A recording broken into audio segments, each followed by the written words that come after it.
Tunamtukuza Mungu ambaye ametubeba wiki nzima. Mungu awabariki sana kwa kunipa nafasi ya kuwa miongoni mwa watumishi wale ambao umewaita kusimama kwenye madhabahu hii. Mungu wa mbinguni awabariki mtumishi. Nafikiri leo ndio tumeagana vizuri, japo leo naona sura nyingi nzuri mpya. Hizi hizi na mwaka wapo jamani asubuhi. Kupenda watu wa Yesu. Namnaendesha vizuri namna hii mpaka tunasikia upako. Kwa nini hamkujengi asubuhi? Hamna kamba? Sio kweli. Sio kweli. Sio kweli. Kaibadi. Amen. Tumekuwa na somo linalosema vitu vya kujiombea ili kuweza kufanikiwa au kushinda vizuizi. Vitu ambavyo natakiwa kujiombea.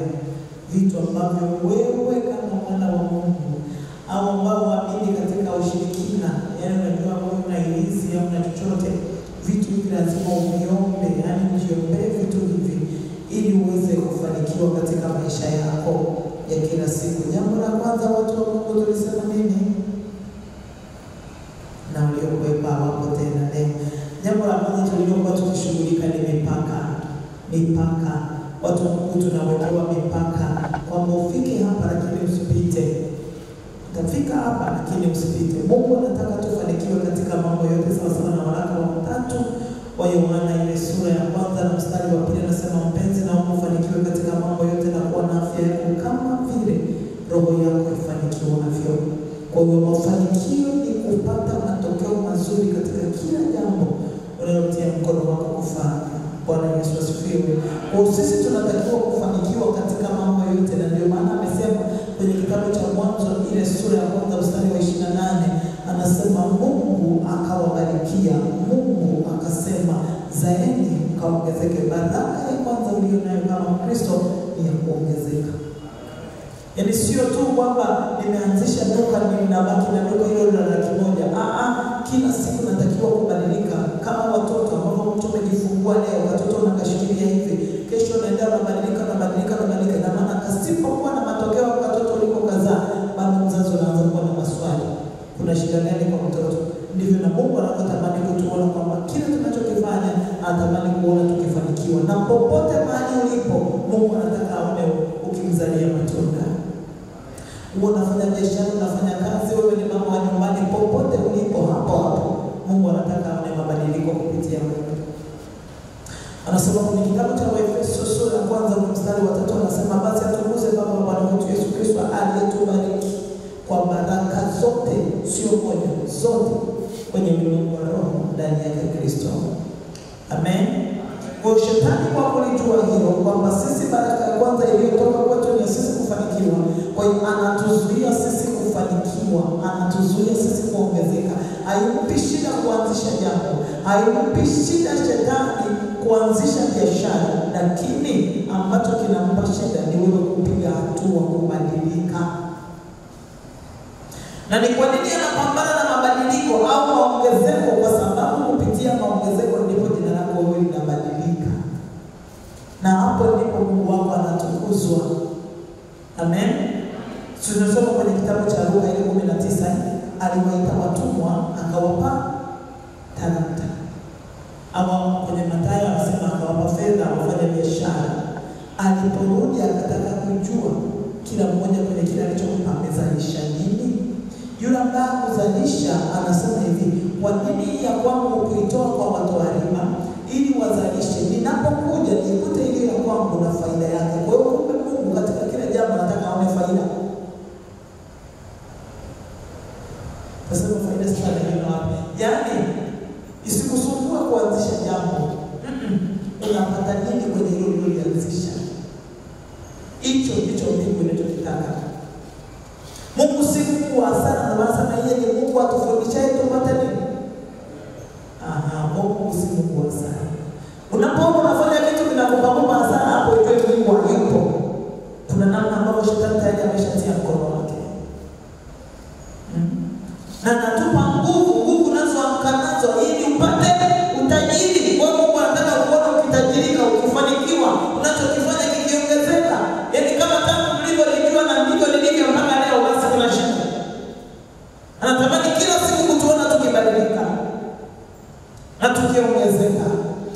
biashara anayoanzisha leo kesho ibadilike, kwa sababu leo aliwaita watumwa, lakini baada ya kuzalisha waiti tena watumwa. Anasema uwe mtawala kati ya miji 10, uwe mtawala kati ya miji 5, uwe mtawala kati ya miji 3. Kwa hiyo nisipozalisha na kaa katika hali ya utumwa, na kaa katika maisha ya umaskini, kwa hiyo utajiri au kuongezeka kwangu ndiko kunanibadilisha jina kutoka kwenye kuwa maskini na kuwa tajiri, kutoka kuwa mfanyakazi wa kawaida kuwa bosi.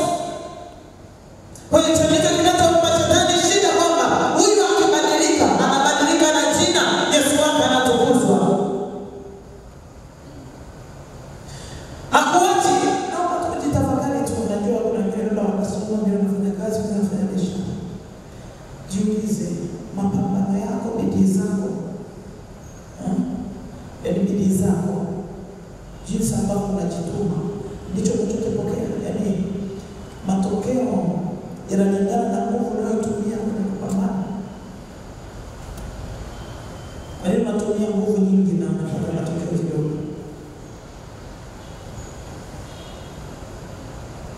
Bwana Yesu asifiwe. Kwa kitu ambacho tulikiomba cha kwanza ambacho nilikwambia, lazima ujiombee mipaka. Ondoa mipaka uliyowekewa. Anasema utafika mpaka hapa lakini hutapita. Hatukuzuii kupata milioni, wewe shika tu milioni, lakini utoke kwenye hicho kiwango cha milioni uende mpaka 10, 20, 40, 50 na utoke kwenye kuwa mtu wa kawaida. Wewe mtu fulani ndio shughuli. Utafunga na kuomba mpaka usahau na chakula kinadanganya mdomoni. Haleluya. Bwana Yesu asifiwe. Unapoomba hakikisha unajiombea mipaka, unaondoa kila mipaka ambayo umewekewa. Mpaka wowote uliowekwa kwenye maisha yako ninauondoa kwa jina la Yesu. Haleluya. Jambo la pili tulisema ni nini wapendwa? Hapana.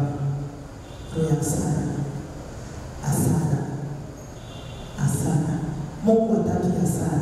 Yaani kama Mungu anataka ufanikiwe, kile unachokifanya hataki upate hasara. Na ndio maana mbingu hazikutaka hasara, zikahakikisha Yesu anakuja kuturudisha kwenye ile nafasi ili Mungu asipate hasara. Ili kile ambacho Mungu kilikuwa kimedhamiria kwamba ninawaweka hao watu asipate hasara. Nikakwambia kitabu cha Danieli ile sura ya 6. Ule mstari wa kwanza na wa pili. Anasema ilimpendeza Danieli kuweka milioni 120 na wakubwa wao 3 miongoni mwao ni Danieli. Ili mfalme asipate hasara kama ngoja tutoe tu mfano hiyo Danieli. Ni rais anaweka mawaziri, anaweka wabunge, anaweka wa mikoa, wa wilaya ili wamsaidie kazi. Wamsaidie kazi iwe nini? Anataka asipoteze chochote, kile kitu kiko kwenye mpangilio. Ndivyo na Mungu alivyo. Baada alipokuweka ili asipate hasara kwenye hiyo eneo. Akitaka ripoti ya eneo hilo awe na mtu wa kumuuliza. Naweza ukajiangalia kawaida asubuhi na mwambie kawaida huko nje tukaona kawaida kabisa kama amepigia braki yake hapa tunamuona ni kaka wa kawaida, lakini sikia nikwambie mimi huko nje nione tu wa kawaida hinipi shida, ila ninachokitafuta mbingu zinanionaje. Anasema Mungu kwa thamani machoni pangu na mwenye kuheshimiwa kwa sababu hiyo. Wewe mwanadamu nitazame tu kawaida, lakini mbingu zikishasema mimi ni wa thamani na sio tu wa thamani, mheshimiwa. Anasema sisi ni mabalozi na ni mawakili wa siri za mbinguni. Kuna balozi na kuna wakili wa dunia. Kwa hiyo mahali ninapokuwa kama wakili na balozi wa ufalme wa mbinguni, bendera zote za mbinguni zinapepea nikiwepo mimi mahali popote. Duniani naweza nikaonekana kawaida, lakini mbinguni mimi ni wa thamani na ni mheshimiwa. Kwa sababu hiyo anatoa watu na kabila za watu kwa ajili yako. Haleluya. Kwa hiyo unapoona hasara tu mambo yako yaende sawa, ujue uko kwenye mapambano ili usifike mahali ambapo unatakiwa kufika. Anasema kwa kila kazi na faida, na kila tulifanyalo litafanikiwa. Mbona sijafanikiwa? Mbona pambana?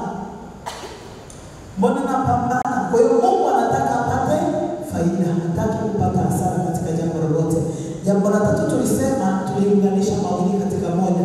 Tulisema kusahaulika na kukataliwa. Lakini mstari wetu mama ilikuwa ni Yohana 5 kuanzia mstari wa 1 mpaka wa 8, yule mgonjwa aliyekaa kwenye birika miaka 38. Lakini Yesu hadi akijua amekaa katika hali hiyo siku nyingi. Ndio maana nikasema hivi, hiyo hali unayopitia Yesu anajua, anakusubiria wewe useme kitu. Usiposema utakaa hapo, unaweza nikafa na njaa na chakula kiko hapo. Mungu anasubiri useme. Kabla tujaomba anajua tunachokihitaji, sio? Hata kabla tujaenda anajua kabisa. Lakini baba yetu yule alitukosesha. Alisifanya kila kitu tuombe kwa Mungu, yaani lazima uombe ndipo upewe. Wakati Mungu ameziumba mbingu na nchi, akaweka vitu vyote, akamweka Adamu, akamwekea na wanyama na nini, akawapa majina, akasema sawa. Lakini alipoona akasema hapana, sijaona mtu ambaye anaweza kumsaidia huyu. Akasema nitamfanyia nini? Msaidizi. Wamekosea tayari. Mungu anamtafuta Adamu. Adamu yuko wapi? Alijibu nini? Nimejificha. Kwa nini umejificha? Umekula tunda ndio ukataza usile, akasemaje?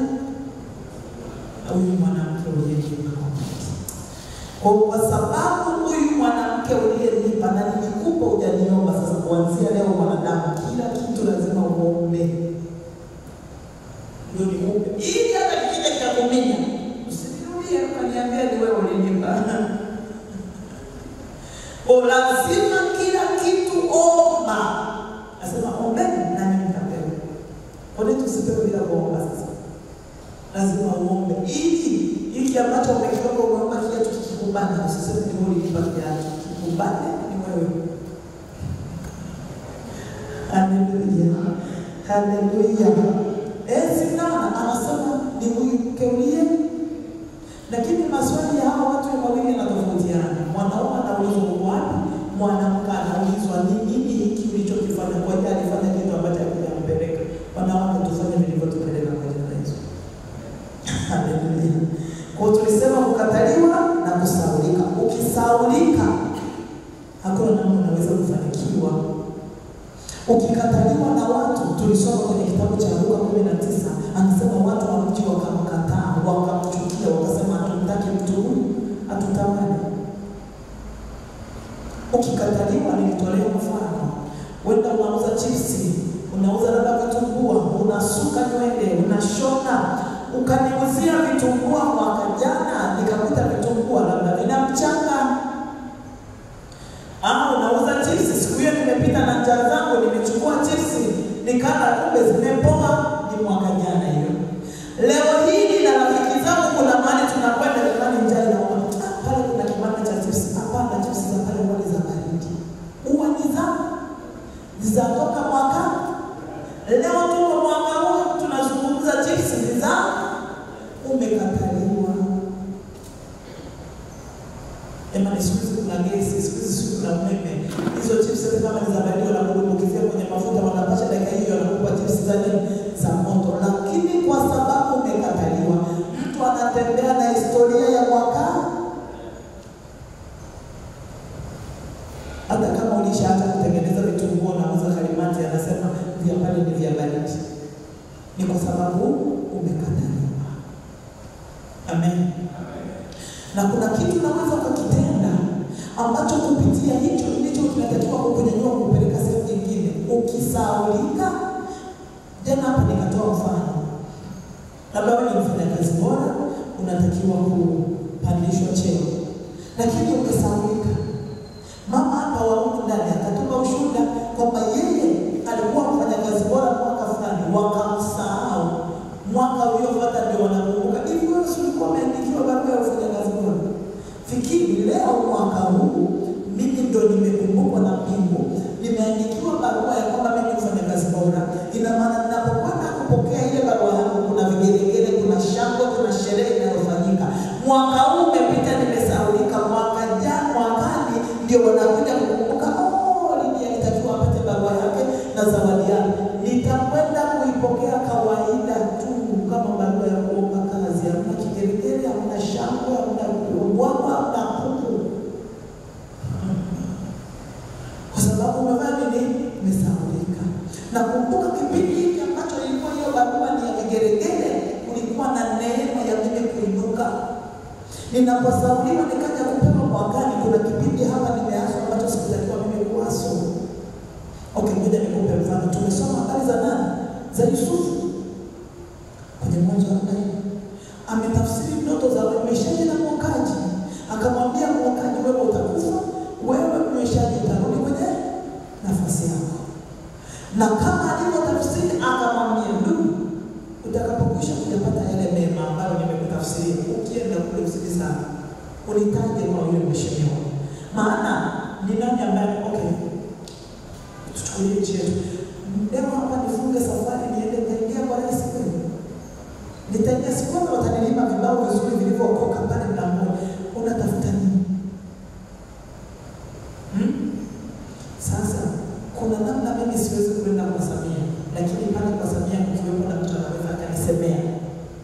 Akanitaja pale kwamba ulikuwa unahitaji mtu hebu tukuite huyu. Kwa hiyo ndicho ambacho Yusufu alikuwa anakitaka. Mimi niko gerezani huko, kwanza mimi sio mwenyeji wa nchi. Mimi nimeibiwa huko. Ninamuomba utakapoyapata mema unitaje. Sawa? Lakini nimewaambia Yesu anaweza kutengeneza dili ili uweze kufanikisha njia zako. Yule katoka kupata mema kamsahau. Mungu kamwotesha Farao ndoto, kasahau. Waganga, wachawi, washirikina wameshindwa kutafsiri. Mwaka umewaka wa Farao kwamba nitawaua wote. Mpaka mtafsirie ndoto na mniambie ndoto yenyewe na mnitafsirie maana yake. Yaani wote wewe na usahau, yaani mimi nije nikwambie umeota hivi na maana yake hivi. Ndipo Mshasha anasema, nimekumbuka makosa yangu. Nimekumbuka makosa yangu. Kule ulipotuchukia tulikokosa ukatutia ndani. Kuna kijana mle ndani gerezani alitutafsiria ndoto. Nafikiri twende tukamlete huyo. Anakwenda kufuatwa na anafika kule, tunasikia unaweza kutafsiri. Anasema sio mimi. Nafikiri Farao na mlima na kibao. Nimeshahakikishiwa kwamba unaweza kutafsiri. Nafika hapo ananiambia sio mimi. Anasema sio mimi ila Mungu wangu anaweza kukupa yote. Anaweza kutafsiria yote. Lakini acha nikwambie, Yusufu amekaa gerezani kipindi ambacho mbingu zishatangaza haki kwamba anatakiwa kutoka, lakini akaendelea kubaki wapi? Gerezani. Mpaka Mungu anatengeneza mazingira ya kuotesha ndoto kwa sahau, ili huyu ambaye alitakiwa kwenda kumsemea akasahau, ifike mahali akumbuka alichokosea. Kuna mahali umekaa hapo, unatakiwa kuendelea kukaa hapo, lakini umesahaulika. Lazima upate mtu wa kukutaja. Lazima upate mtu wa kukusemea katika hiki unachokitaka. Kuna fulani akija hapa atatufanyia wonders. Lakini ukisahaulika, umesahaulika. Okay, Mordekai.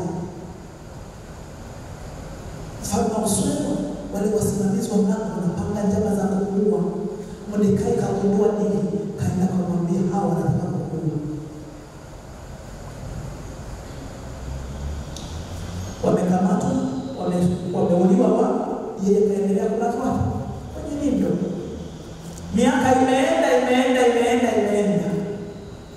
Akasahaulika. Ukisoma kwenye Esta sura ya 6, ndipo Mungu anamnyima usingizi mfalme Ahasuero.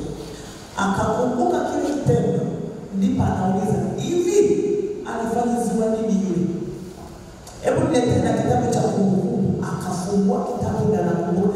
Alifanyiwa nini? Alitendewa kitu gani? Fikiria, adui alishatengeneza mti ili huyo atundikwe hauliwe. Mbingu zinamnyima usingizi mfalme ili kwamba kumnusulisha huyo asiende kutundikwa. Anasema, kuna nani yule? Anasema, yuko hapa, nikamlete. Afanyiziwe nini yule ambaye mfalme anapenda kuheshimu? Na yule mjinga nafikiri asema kwa nini mfalme anataka kuheshimu nani zaidi yangu mimi? Akataja mazuri. Hivyo atakapo kusemea mazuri kwa zako katika jina la Yesu. Akataja mazuri peke yake na avalishwe vazi, apandishwe punda kwa mfalme anapenda kupanda hapa. Anasema amfanyia hivyo Mordekai. Lakini aliendelea kubaki kuwa mlinzi wa kawaida wakati alitakiwa kubaki kuwa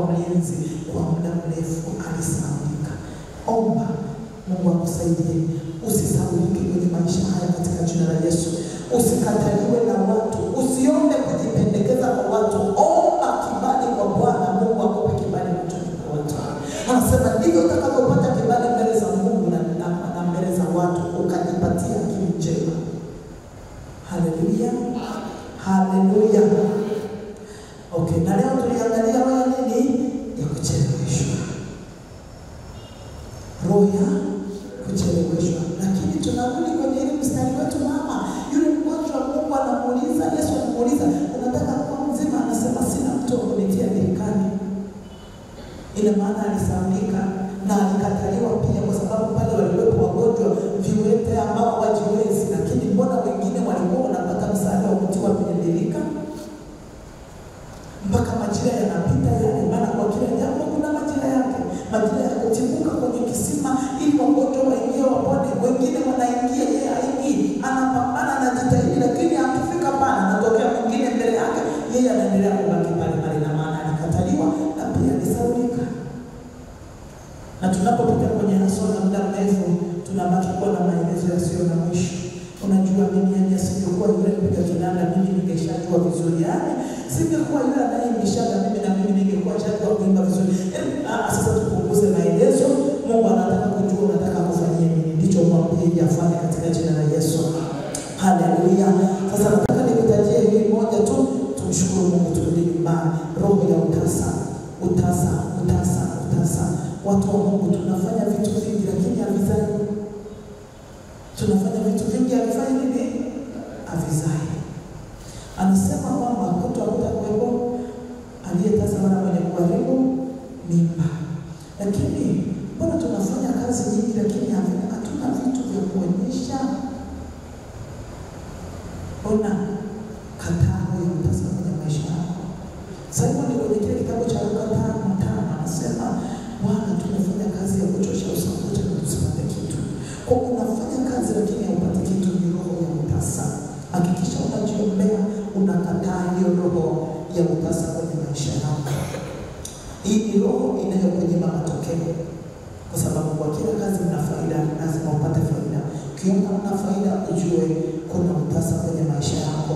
Na maisha yako yanakuwa na ugumu, na maisha yako yanakuwa na ukame. Sawa sana kitabu cha Kumbukumbu la Torati ile 28 mstari wa 23. Anasema na mbingu zilizo juu ya kichwa chake zitakuwa shaba, na ardhi zilizo chini ya miguu yake itakuwa chuma. Je, mtu wa namna hiyo kweli unafanikiwa kutokea wapi? Kwa sababu mbingu ndizo zinazoamuru, zikiamuru ardhi zinaitikia. Ardhi zikiitikia wewe unafanikiwa. Sasa maisha yako yanakuwa yenye hali ya uchuma na ukame. Asema mbingu zilizo juu ya kichwa chake zimekuwa shamba, lakini ardhi ambayo unakaa wewe kama wewe, kwa sababu tunaweza tukawa tumefungua maduka wote hapa, wewe usiuze, mimi nikauza. Unajiuliza kwa nini? Kaeneo kako wewe na mbingu yako wewe vimefungwa. Kwa hiyo omba, kataa roho ya utasa.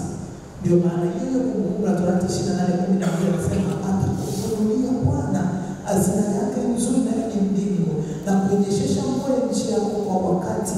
Anasema hautakopa wewe, bali utakopesha mataifa mengi kwa wakati. Atakopa kitu kwa wakati.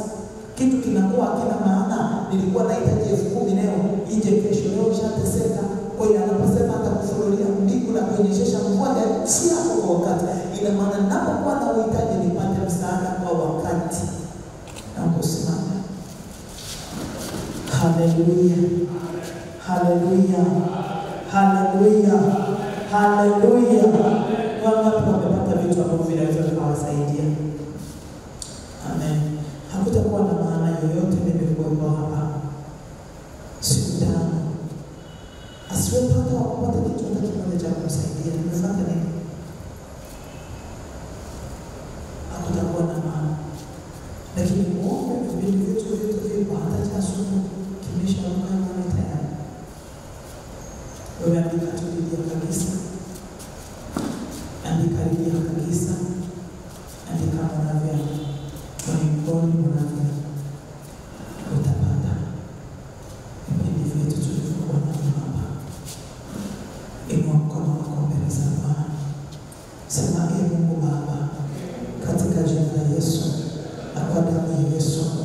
ninakushukuru kwa uaminifu wako na rehema zako kwenye maisha yangu. Unaniwazia mema na unanipenda upeo. Jioni ya leo niko mbele zako na nitukuza jina lako, maana imeandikwa, na yajua mawazo nayowazia ninyi ni mawazo ya amani wala si ya mabaya. Na Yesu Kristo unaniwazia mema. Nasimama mbele zako, ninaomba toba, ninaomba rehema. Ikiwa kuna jambo linalonitenga na uso wako unalonitazama kwenye maisha yangu, na si damu yako ipite ndani yangu na kunitakasa na kuniondolea, kwa kuwa imeandikwa, karibia vitu vyote katika Torati usafisho kwa damu, na pasipo kumwaga damu hakuna ondoleo. Damu ya Yesu ipite kwenye nafsi yangu, ipite kwenye mwili wangu, ipite kwenye roho yangu, ikaniondolee chochote kinachonitenga mbali na uso wako katika jina la Yesu. Zuio lolote kwenye ulimwengu wa roho linalonizuia ili nisifanikiwe katika jina la Yesu, maana imeandikwa, nilitaka kuja kwenu mara ya kwanza mimi Paulo, na mara ya pili shetani akanizuia. Jambo lolote ambalo shetani amenizuia kwenye maisha yangu, jioni ya leo ninaondoa zuio lolote kwenye nafsi yangu, kwenye mwili wangu, kwenye roho yangu, kwa jina la Yesu na kwa damu ya Yesu. Mungu Baba, imeandikwa, mpenzi, naomba ufanikiwe katika mambo yote na kuwa na afya yako kama vile roho yako ifanikiwavyo, katika jina la Yesu. Bwana Yesu, umeamuru mimi nifanikiwe katika kila jambo, kwa kuwa katika kila kazi na faida. Naomba Bwana, jambo lolote linaloninyima mimi kufanikiwa, kwa damu ya Yesu, kutokea kwenye asili ya kuzaliwa kwangu, mahali napoishi, upande wa baba, upande wa mama,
haki yangu iliyocheleweshwa iachiliwe kwa damu ya Yesu.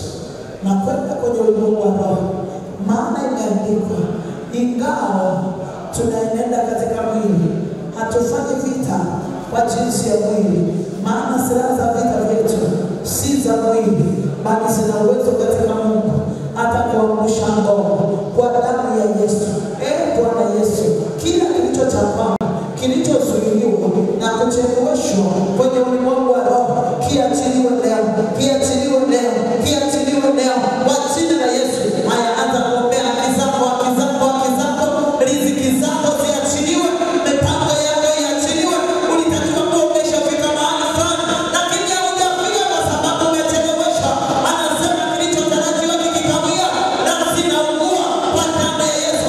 Haki zetu ziachiliwe, haki zetu ziachiliwe, haki zetu ziachiliwe kwa jina la Yesu. Haki zetu ziachiliwe na pangua roho yoyote ya kunizuia inayochelewesha hatima yangu, inayochelewesha haki yangu, inayochelewesha mafanikio yangu kwa jina la Yesu. Baraka zangu ziachiliwe, haki zangu ziachiliwe, neema yangu iachiliwe. Raka seketa ya mando, rope zaka, rapa korea, rapa zaka, riko korogo zaka kwa jina la Yesu. Ndio Bwana, haki zetu ziachiliwe. Sema, Mungu Baba, katika jina la Yesu, na kwenda kwenye ulimwengu wa roho, ninakataa roho ya utasa kwenye maisha yangu. Bwana, umesema kila tulifanyalo litafanikiwa.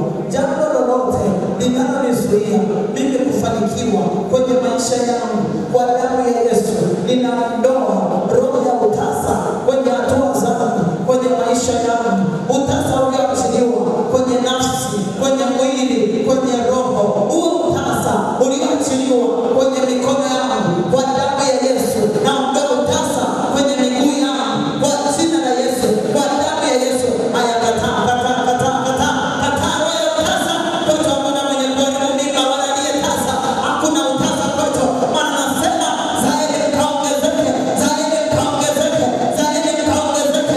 Kila kinachoninyima kuzaa, toka, achia hatua zangu, achia njia zangu, achia maisha yangu, achia kwa jina la Yesu. Kila kinachonizuia mimi kuzaa, kila kinachonizuia kuzaa, toka, achia, toka kwa damu ya Yesu. Hiyo roho ya utasa najikumuta nayo, najikumuta nayo, najikumuta nayo, najikumuta nayo kwa jina la Yesu Kristo. Najikumuta na roho ya utasa, najikumuta na roho ya utasa, najikumuta na roho ya utasa. Haitakuwa juu yangu, haitakuwa juu ya watoto wangu, haitakuwa juu ya mume wangu, haitakuwa juu ya utumishi wangu. Roho ya utasa iniachie leo katika jina la Yesu Kristo Nazareti. Naomba uweke mikono yako hivyo, itazama kama unakinga kitu yani. Anasema hivi, nitabariki kazi za mikono yako, na kila tulifanyalo litafanikiwa. Ina maana nafanya kwa mikono, na huko ndiko kuna baraka zangu za kufanikiwa. Sema, Baba, katika jina la Yesu, imeandikwa, karibia vitu vyote katika Torati usafishwe kwa damu, na pasipo kumwaga damu hakuna ondoleo. Na nyunyiza damu ya Yesu kwenye mikono yangu, naondoa mauti, naondoa uharibifu, naondoa utasa, naondoa ukame, naondoa ukiwa. Baba, katika jina la Yesu, mikono yangu ikazalisha, naondoa ugumu kwenye mikono yangu. Achilia umande na ubichi katika mikono yangu. Naondoa mapoza, naondoa ukiwa, naondoa utupu kwenye mikono yangu. Damu ya Yesu ya agano jipya, ile ya mwana kondoo, ikanenee neema, ili kile ninachokifanya kikapate kufanikiwa katika jina la Yesu. Na yapokea neema, napokea haki zangu, napokea baraka zangu katika jina la Yesu na kwa damu ya Yesu.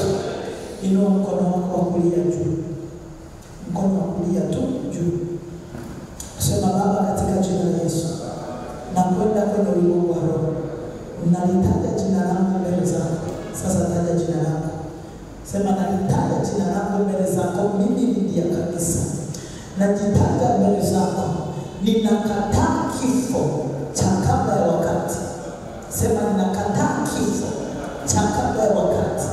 Mahali popote wametaja jina langu, wamenitengenezea mauti, kwa damu ya Yesu nabatilisha kila mauti iliyoandaliwa ili kunisomba kabla ya wakati.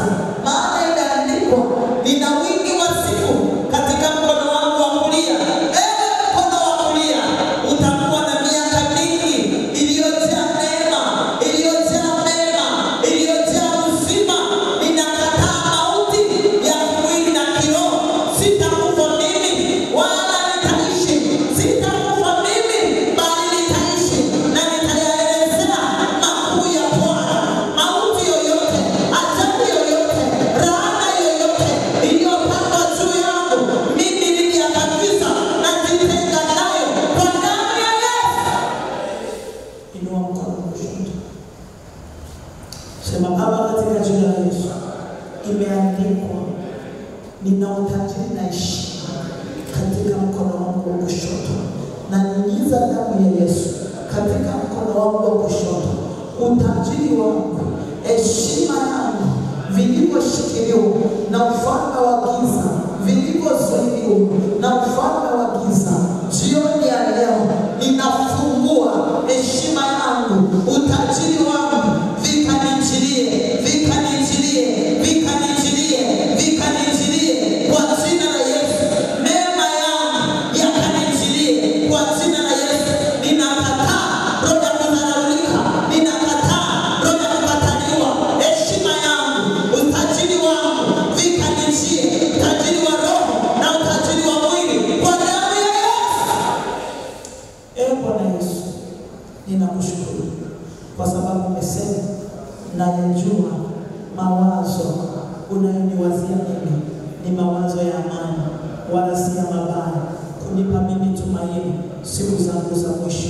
Mawazo yote mabaya yanayowazwa juu yangu ninayabatilisha, kwa kuwa imeandikwa, unayabatilisha mashauri ya mataifa ili mikono yao isipate kutimiza makusudio yao. Chochote kilichokusudiwa, kilicho kinyume na Bwana juu ya maisha yangu, hakitakuwa wala hakitasimama. Kwa damu ya Yesu ninajikumuta na visasi na malipizi na mashambulizi ya adui, mimi na nyumba yangu na ukoo wangu na uzao wa tumbo la mama yangu. Tunajizingira kwa damu ya Yesu tupate kuwa salama katika jina la Yesu Kristo wa Nazareti aliye hai. Pigie Bwana Yesu makofi mengi. Mshangilie tulia na mstahili kutukuzwa. Haleluya. Basi unaweza kushika sadaka yako. Naweza ukashika sadaka yako ukamshukuru Mungu kwa maneno ya kinywa chako. Mwambie kile unatamani kumwambia Mungu. Bwana Yesu, tunakushukuru kwa wema na fadhili zako. Asante kwa sababu umetubeba. Asante kwa sababu umetufadhili kwa fadhili zako kuu. Watoto wako tumekuwa na wewe Mungu, umetusaidia. Umesikia kuomba kwetu na tunaamini umejibu na umetenda sana mapenzi yako. Maana umesema hazina ya mtu ndiko na moyo wake utakapokuwa. Baba, tunapoachilia sadaka zetu kwenye madhabahu yako, tunaileta na mioyo yetu, ukatukubali na ukatakabali kwa ajili ya heshima na utukufu wa jina lako Mungu Baba, Mwana na Roho Mtakatifu. Amen. Amen. Mungu awabariki. Bariki sana.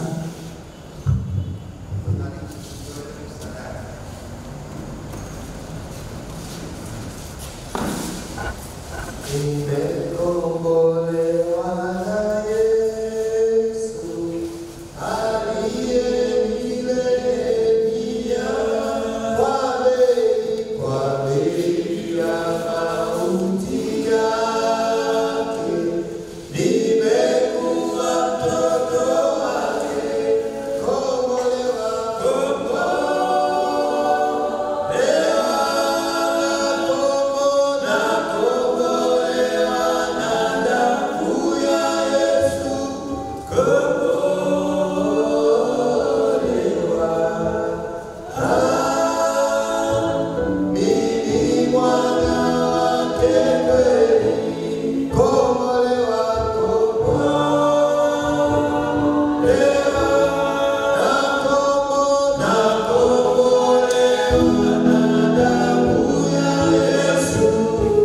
Oh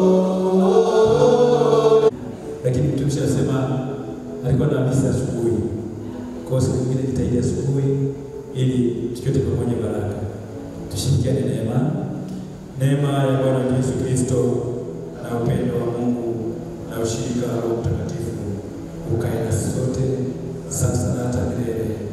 Amen.